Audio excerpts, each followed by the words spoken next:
Watch that 360 off 18.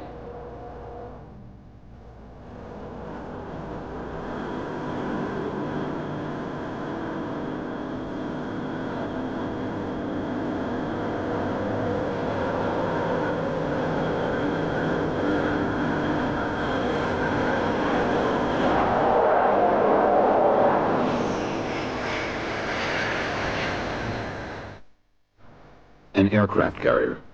In this case, a supercarrier on one of the world's 7 seas, on deployment with more than 5,000 officers and men for more than half a year.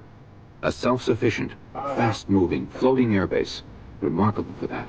And because, as one commander put it, it's like steering Manhattan Island around from the top of the Empire State Building. What is more remarkable is the skill that goes into making it do what it does, despite being as small as it is.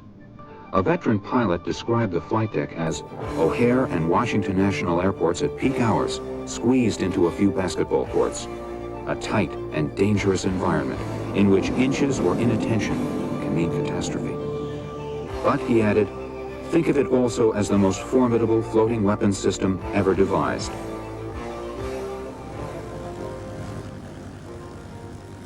The aircraft carrier. Having demonstrated its value in World War II,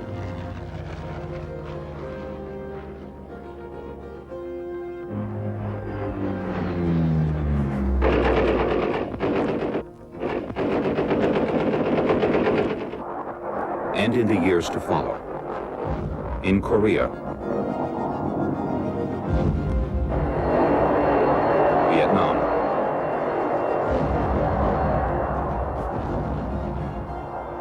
the carrier has, during those years, developed and implemented many new and advanced technologies.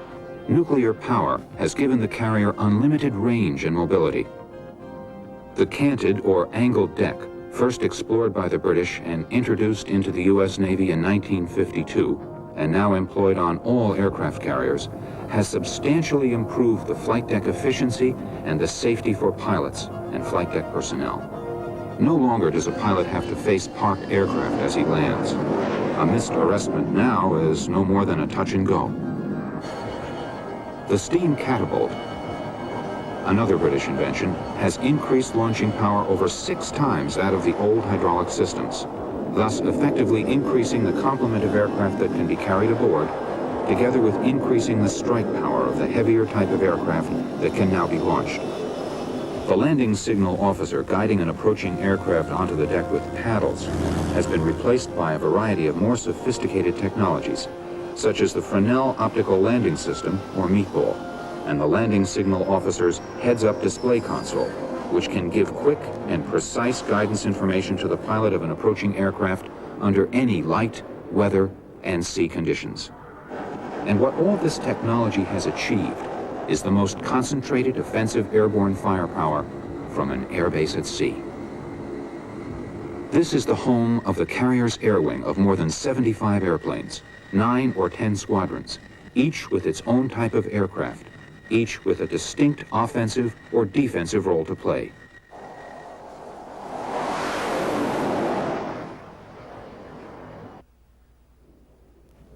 The aircraft carrier's purpose is to move its air wing close enough to any threat so as to take the battle to the enemy in any weather, enabling its strike aircraft to put bombs on the target.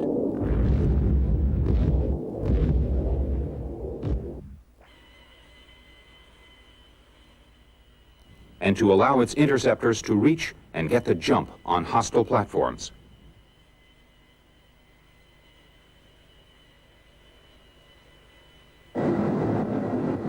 Aside from the air wing's ability to come to the carrier's defense, the boat, as the men affectionately call it, and its planes also rely on the vessels that lead, surround, and tail it. The flat top goes to sea as the core of the battle group, which may be composed of as many as a dozen fighting ships, each with its own mission, each joined to the others by a network of electronic data links. Though dispersed and separated from the carrier by hundreds of miles, yet linked electronically, its submarines, missile cruisers, frigates, and supply ships can continue to carry out their individual and integrated missions. But most important, the battle group is able to extend its operational capabilities far beyond the horizon. Though the carrier will leave home with everything it needs, resupplies of food, jet fuel, ordnance, medical items, replacement parts, everything from engines to earplugs can be delivered thousands of miles away. And so, there are the resupply ships, able to rendezvous with the battle group whenever and wherever they're needed. In addition to the air wing personnel aboard the carrier, about half the ship's complement includes the carrier's permanent personnel, who are responsible for making all the ship's systems work. When not deployed overseas or on a cruise, the air wing is shore-based at naval air stations around the United States. Before they go to sea, pilots, naval flight officers, enlisted aircrewmen, and all support people go through intensive training cycles ashore, where the skills that make an air wing work as an integrated unit are taught.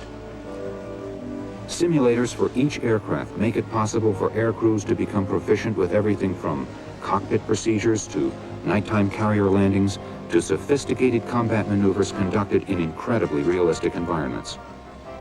One location for actual practice is at Fallon Naval Air Station in Nevada, where individual squadrons come together as an air wing to learn to fight as a team.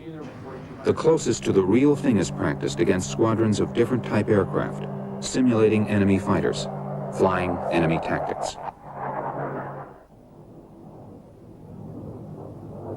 Intercepts and strikes coordinated with electronic jamming and deception measures are then conducted on ranges against ground targets, defended by simulated SAM missiles and ground missile sites.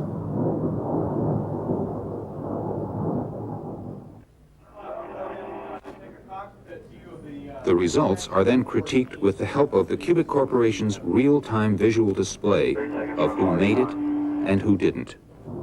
Strike Warfare Center School. 3 weeks of flying around the clock for the carrier air wing. Once integrated training at Fallon has been completed, and before overseas deployment can take place, the air wing will have to demonstrate its operational capabilities by taking a final exam and several weeks of demonstrating operational readiness at sea. But the true test of whether the objective has been met will be an ongoing one, resting on the officers and men who will handle and fly these airplanes at sea. During a typical air operation, the rescue helicopter is the first to leave the deck and hover in standby status near the ship. Tankers would take up their positions overhead to be available for airborne refueling demands, day or night.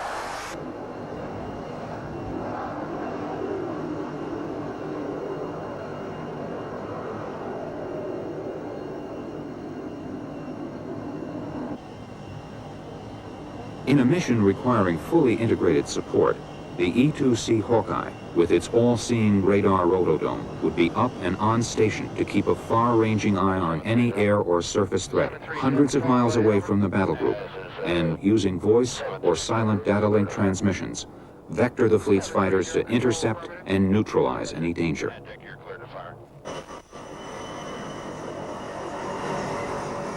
The variable swept-wing F-14 Tomcat fighter interceptor, designed for all-weather fleet air defense and air superiority, would follow. It can defeat enemy aircraft from sea level to an altitude of over 80,000 feet, from dogfight range to more than 700 nautical miles away.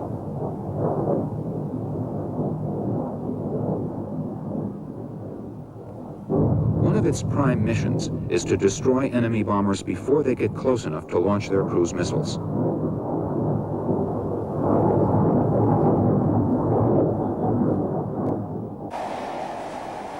The A-6E Intruder is the Air Wing's low-level, all-weather, long-range, day and night attack bomber. With a crew of 2, a pilot and BN, or bombardier navigator, and able to carry missiles and rockets, it would be launched to deliver 5 2,000-pound general-purpose bombs or up to 28 500-pound bombs on targets hidden by darkness or weather. Aside from supporting strike aircraft with its electronic countermeasure systems, the EA-6B Prowler would be called upon to play a key role in defending the fleet. The EA-6B uses its electronic capabilities to protect the carrier battle group against long-range bombers, radar-homing anti-ship missiles, and is able to clear the way for Navy and Marine strike aircraft to disorient enemy air defense systems by jamming or destroying them with the HARM missile.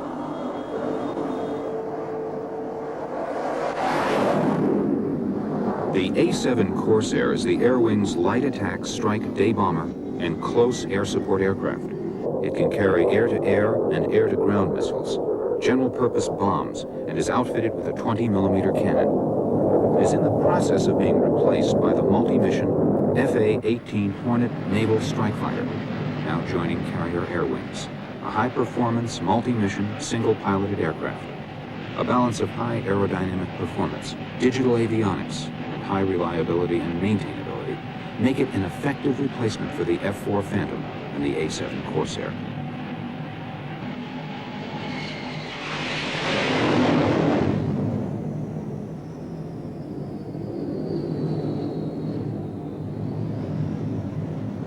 It is capable of conducting fighter missions beyond 400 nautical miles.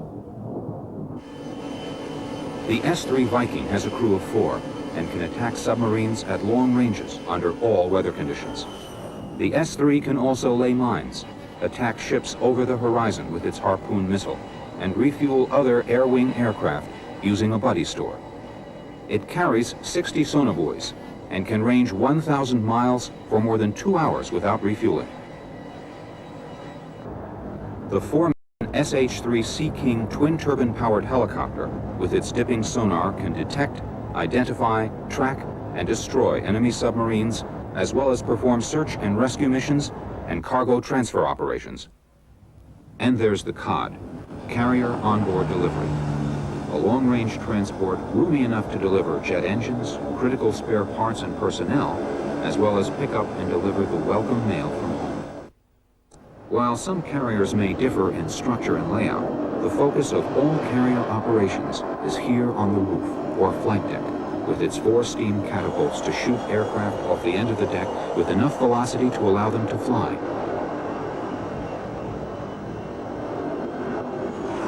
And with 4 arresting wires to capture returning aircraft.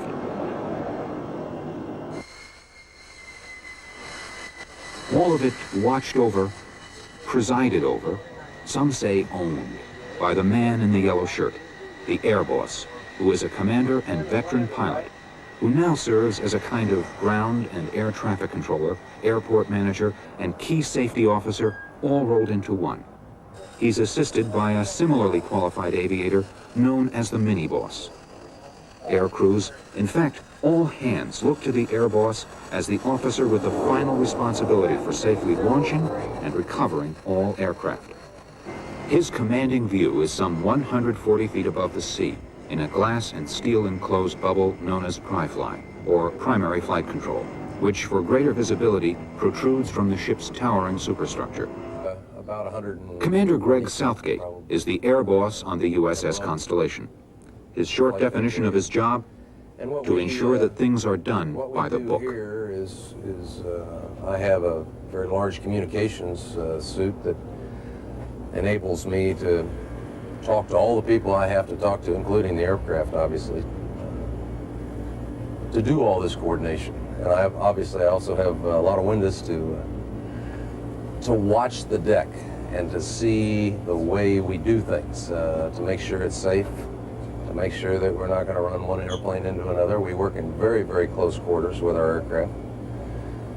So we track the airplanes when they launch to make sure that we get them all back. We track their fuel states. We track the condition of the airplanes, because periodically an airplane will have a problem airborne and we need to know when to bring him back, when not to bring him back. Maybe we have to get the others on board before we take a chance of bringing him back, so that should something happen to him, I don't have a bunch of others out there and no place to land them. People on the flight deck are all color-coded by their jerseys. And the reason for that is quick recognition. We've got probably 5 or 6 different color shirts that we put people in. For example, I wear a yellow shirt, which is kind of traditional for the air boss in the air department. But also the yellow shirts generally designate directors. These people are the ones who are more qualified. They are the ones who physically tell the pilots how to maneuver their airplanes as they're taxiing around the deck. We also have the blue shirts, who are my handlers. Those are generally my younger fellows. And they are primarily there to tie down the airplanes, to chain them down. I've got purple shirts, who are my aviation fuels people. I've got white shirts, who are generally safety type individuals, monitoring safety all around the deck. Also my corpsmen, my medical people, are in white. The aircraft troubleshooters, who are members of the squadrons, are in white. So that if an air crew calls and says, I need to see a troubleshooter, I know when one has arrived on the scene, and that way I know the airplane's getting the help he needs. We have green shirts, and those are all my catapult and arresting people.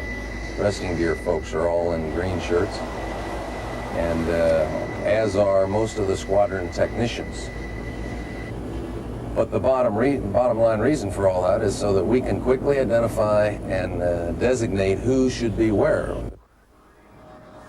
The men in the fire protective metal suits are the carrier's on-deck crash crews, the firefighters, the rescuers.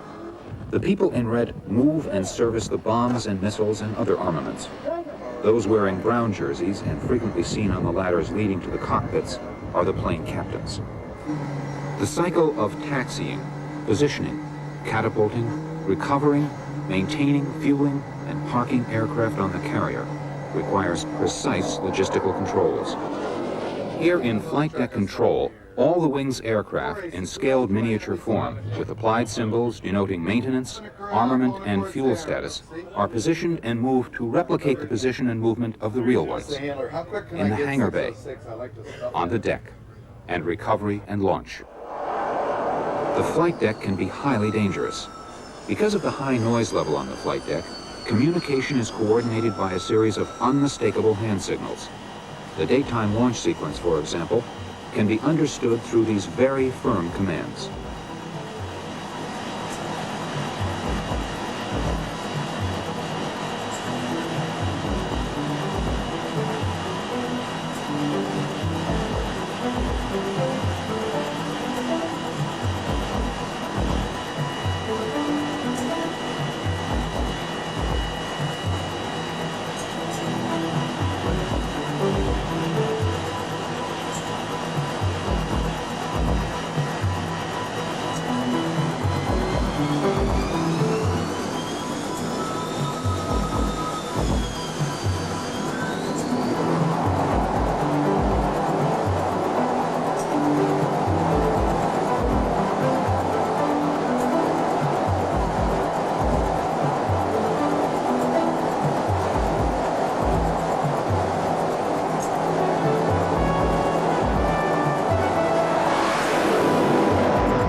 Controllers in the carrier's air traffic control center will keep track of the flights that have been launched, those that are due to leave, planes that need mid-air refueling, and the ones scheduled to return. During landings, the flight deck officer will signal clear or foul deck, depending upon the safe or unsafe condition of the deck to accept inbound aircraft.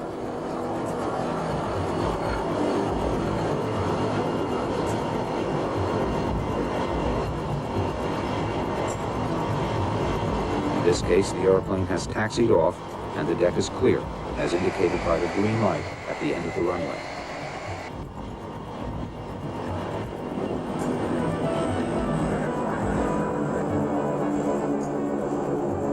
Once safely aboard, the aircraft rolls back slightly, dropping the cable, and the pilot is directed to raise the hook. A crewman called the hook runner will then signal that the wire is clear and that it is safe to retract it. The pilot is directed to taxi clear of the landing area, and the deck is prepared for the next landing. The same basic signals are used during night operations, but with lighted wands, by men who can be identified by the reflective designation on their helmets.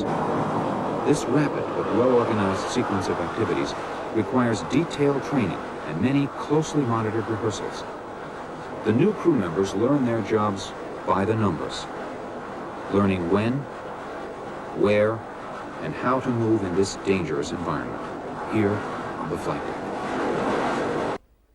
Well, if you get, let's say for example, I've got 47 airplanes on the roof here, and we have a large launch of 30 or 35 of those aircraft in a very confined space, such as a flight deck. You've got a lot of jet blast, you've got a lot of heat, you've got a lot of moving parts out there on the flight deck. We have on the flight deck, on this flight deck, 4 catapults and 4 normal sets of arresting gear that we use to recover the airplanes, to stop the airplanes for the arresting gear. We have a 5th wire, if you will, that we also put up a large net associated with that. It's called a barricade. That is an emergency-only usage piece of equipment that is there should, for example, an airplane's hook break, his arresting gear hook. If it breaks while he launches or in the air, or he can't get it down, he has no other way to stop his airplane. We can then raise this barricade, which is a large 20-foot high net that goes across the landing area, and he can fly into it. Strong enough to snare an airplane heading for it at 170 knots. There are rehearsals for the real thing: crash, fire, and physical injury simulations. Deadly serious exercises to stay current on ways to contain possible damage. Meanwhile, constant rehearsals by air crews to keep them qualified for day ops and more demanding night landings. Well, we have 4 wires on the aft portion of the ship, of our arresting gear wires. Any one of them is fully as capable as the rest to stop an airplane. But the further aft that you go, the number 1 wire is the furthest aft that we have. For an airplane to catch that means that he is lower than he should be. And we would like to provide the airplane, or have him provide himself, the maximum clearance that he can over the back end of the ship before he lands and still catch a wire. So the ideal target wire, the one that he's trying to hit, is the 3 wire. And so we have varying distances, but essentially we've got about 40 feet between the wires, between each wire. So he's got a very small landing area that he's shooting for. The pilot approaching the deck has about a 200-foot safe area to land in, down the middle of the deck. And if it's an F-14 with a 64-foot wing spread, he will have very little clearance between parked aircraft on either side of the deck, while traveling at about 135 knots. It's also important to remember that while he's moving, the ship is moving forward and rolling, and the deck may be pitching up or down. It takes intense concentration and rapid eye-hand coordination. And after a tough combat mission, fatigue can become a factor. Lieutenant Commander Gary Tritt. It takes an extreme amount of concentration on the pilot. If all your systems in the aircraft are working and the ship is giving you information, automatic carrier landing system, or the ILS is up, then the pilot is at a point where he has to then put all the concentration towards that effort and to fly the aircraft down to a good start on the ball, so that as you come in for the landing from a half a mile to 3/4 in, you have the parameters set up and you're able to fly the ball all the way down without gross deviations. The biggest problem being is that if you're tired, or if you have an aircraft problem and the variables with the ship itself, then you rely a lot also on the LSOs and on your RIO to be able to give you instant feedback on what you're doing. Striving to reduce the risks and improve the safety margins for pilot control and flight deck operations, new technologies are continually being developed. Together with advanced aircraft navigational aids, there are sophisticated guidance and control systems that range from automatic throttle, which maintains the proper approach angle of attack of the aircraft, to the FA-18's fully automatic, hands-off recovery of aircraft, directed by interactive, radar-controlled shipboard guidance. The basic idea is to roll into the groove or to line up correctly for the approach about 3/4 of a mile out, and to remain on the glide slope by keeping the light on the deck called the ball centered within strict parameters. This optical glide path system consists of a gyroscopically stabilized array of Fresnel lenses projecting narrow beams of light.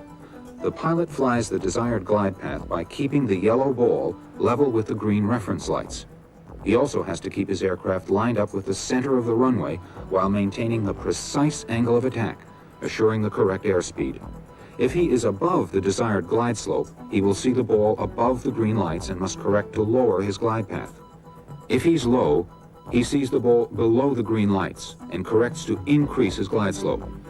If he is in the final stages of his approach and is so low that he sees the red ball on the bottom of the display, the LSO may wave off the aircraft and instruct the pilot to go around and try again. There are only 12 seconds from when the pilot enters the groove to touchdown. This is all the time there is for the LSO to decide if a wave-off is necessary. The LSOs, all experienced pilots, standing behind the windscreen on the aft port side of the deck, will radio corrections when they see that a pilot is having troubles. The LSOs particularly watch for aircraft to line up with the center line, which is very difficult for pilots to judge. The LSO is the final authority on whether each aircraft is safe to land. After each landing, the LSOs prepare written comments to be used at the pilots' debriefings to follow. Lieutenant Commander Bob Ewan is one of the 2 staff LSOs for the USS Constellation's carrier air wing. Normally, there are 4 arresting gear wires or cross-deck pendants rigged under normal operations. We target the 3rd one. We have the ability, or the air boss in the primary has the ability to target any of the wires. We can set he can set how far down the deck he wants that pilot to touch down. And once again, though, that's only in the case of him flying an ideal glide slope. So that'll tell us, just a quick look, it tells us how far down the deck we're targeting. We normally use a 3.5-degree glide slope. We have the capability to go to 4-degree glide slope, and the air boss and the LSOs together talk about that and decide we will switch to 4-degree glide slope under high wind conditions, which is usually 35 knots or more, or extremely gusty winds. We do that, it just gives us a little more hook to ramp clearance, and if the deck's moving or the winds are gusting, it just gives us a little more margin there. Slightly steeper angle. This is known as a pickle switch, and it allows us to communicate with airplanes without transmitting on a radio, and also is our safety backup, allows us to wave off airplanes. We need to wave off airplanes for a variety of reasons. One of the big reasons is if the airplane is out of parameters to land. If he's gotten underpowered and gotten too low and is in danger of hitting the ramp of the ship, or he's lined up too far right or left to salvage the pass, the best solution is we just pull this little trigger. Red wave-off lights start to flash on the optical landing system, and he knows to go to full power and go around. The other reason we may wave off an airplane is for a foul deck. A deck where the resting gear is not set, where there are people or airplanes in the landing area. There are any number of reasons why there's something in the way that we can't land airplanes. So once again, we would just wave them off. When necessary, to avoid electronic detection and ensure carrier security, radio silence or zip-lip is maintained. The one-way commands are handled with lights. Once the pilot rolls wings level into the groove, he'll receive a quick flash of the lights known as the cut lights. A row of green lights atop the ball, which will tell him that he's next in line to land. The cut lights are also operated by the LSO with a handheld pickle switch.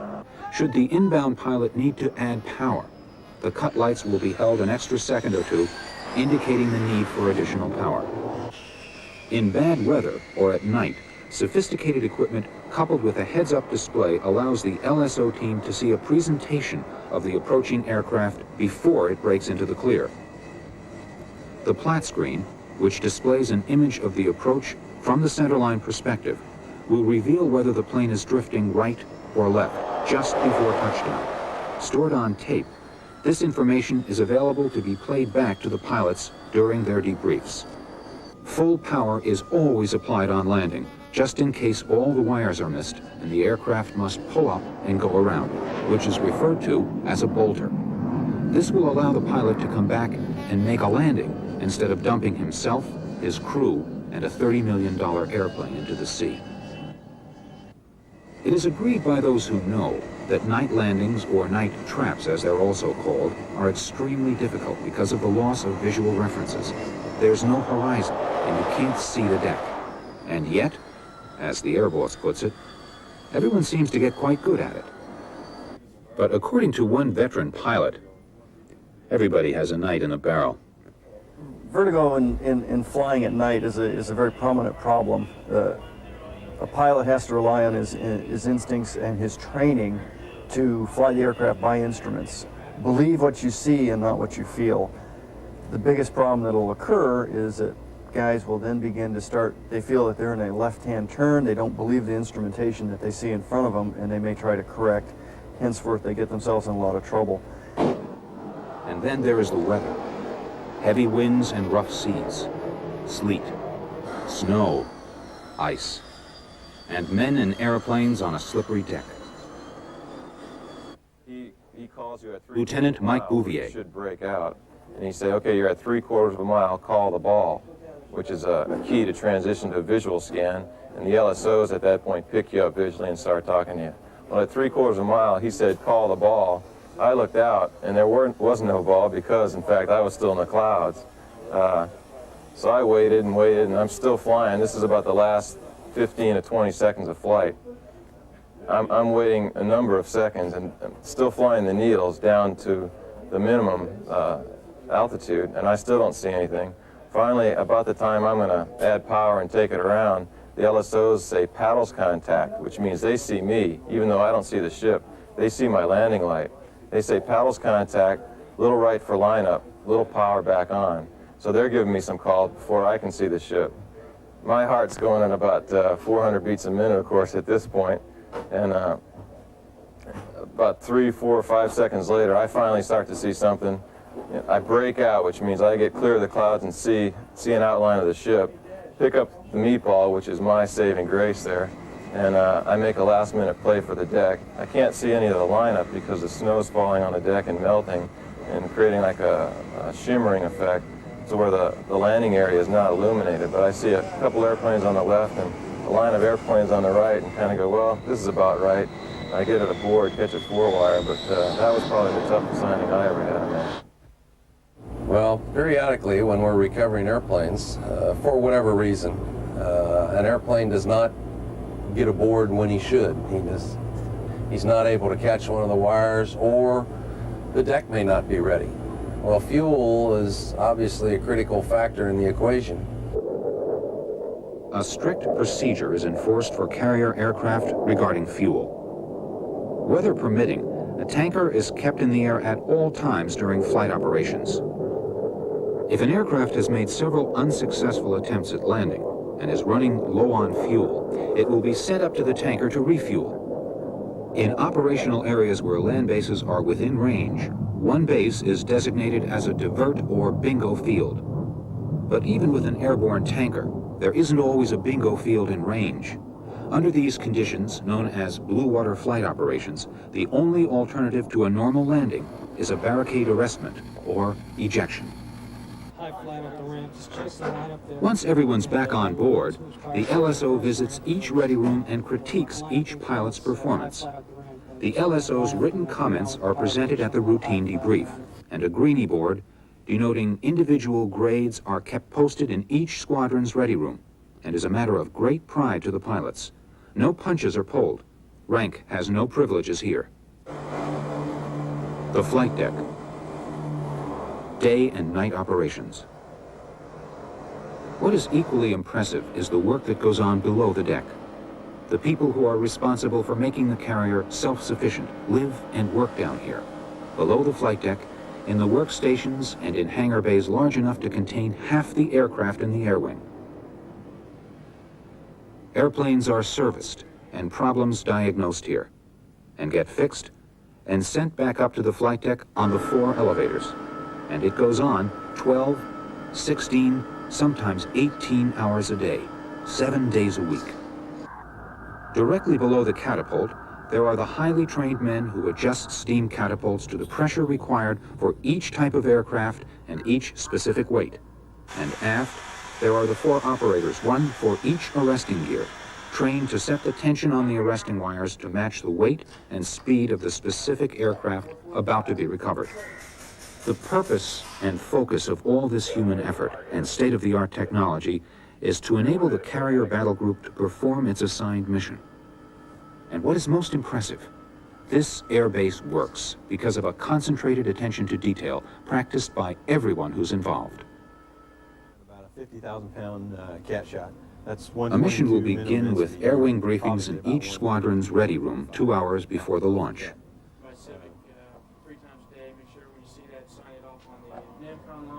And then it all comes together. The purple shirts, or grapes as they're known, will have completed refueling. Ordnance teams will deliver, attach, and arm the weapons to be taken along. Plane captains and the men in blue shirts will have begun preparing the mission aircraft. Will give their airplanes a final once-over. The air crews strap in. The rescue helo is the first to take off. It will remain airborne nearby. The flight deck crew goes to work.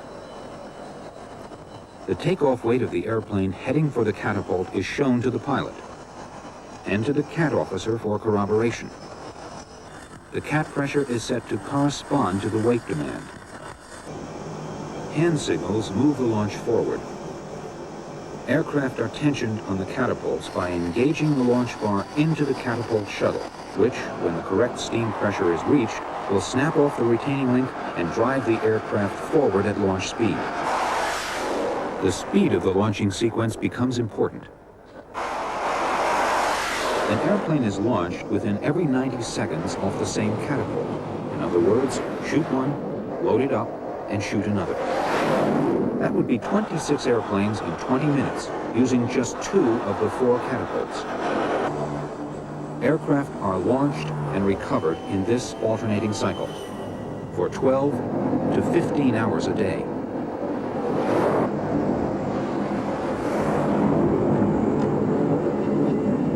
As soon as this group is launched, the deck is immediately prepared to recover the return of an earlier mission. The recovery process. Once an airplane rolls into the groove and checks in with the LSO, the controlling LSO will tell the pilot to call the ball. When the pilot sees it, he reports his name and fuel weight. The arresting wire tension is set, and another trap. They do this every 45 seconds, and they make it look easy.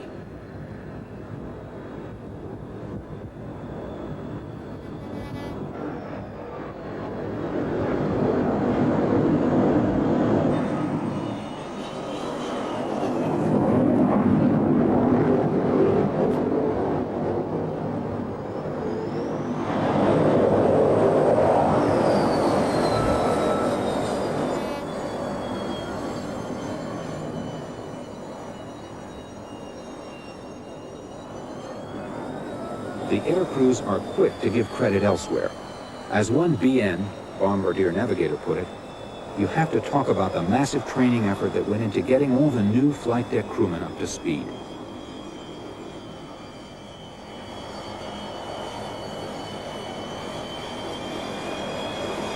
Our job is dangerous, but being on the flight deck is as dangerous, if not more dangerous, than flying a ball.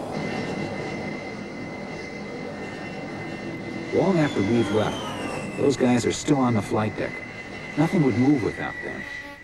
And they do it in bad weather, day in, day out, 18 hours a day.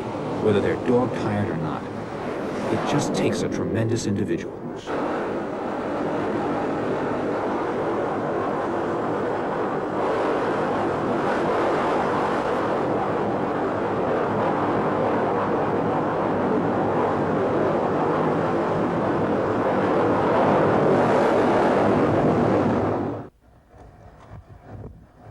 Coming home from a 6-month deployment is always a pleasure.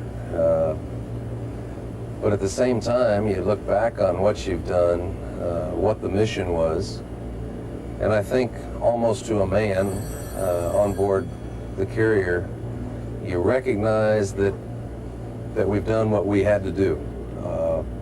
We're not warmongers, we're not out there to start wars or anything, but we're there to be a presence, to be a force, and should we be called upon, to be ready. And I think we were, and I think that's the tremendous advantage that this Navy has.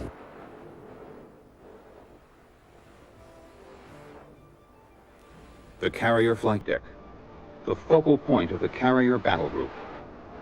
From the flight deck, expanding outward to all elements that compose this unexcelled force, we are struck by the massive thrust of the potential it represents.